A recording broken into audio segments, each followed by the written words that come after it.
এইটাকে কলার ক্যাঞ্জাল বলে, যেটা কলার ভিতরে পাওয়া যায়। এটা আমাদের এরিয়াতে ক্যাঞ্জালই বলে, অন্যান্য এরিয়াতে কি বলে জানি না, প্লিজ একটু জানাবেন। আসসালামু আলাইকুম, সবাই কেমন আছেন? আমি ভালো আছি।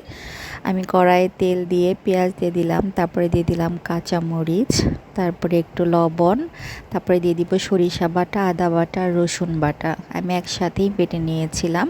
আর দিয়ে দিলাম এখানে হচ্ছে পানি কষানোর জন্য। খুব ভালো করে আমি এটাকে কষাবো যতক্ষণ না তেল উঠে যায়। তারপরে দিয়ে দিব হলুদ, মরিচ, ধনিয়া আর হচ্ছে জিরার গুঁড়া। কাঞ্জাল অবশ্য হাতির খাবার, আমরাও খাই, তাই না?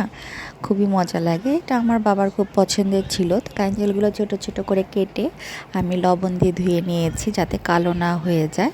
তারপরে এটা খুব ভালো করে কষাইতে হবে। প্রায় 10 মিনিটের মতো কষানোর পর আমি এটাকে গরম পানি দিয়ে আরও 20 মিনিট সিদ্ধ করে নিয়েছি। একটু সময় লাগে।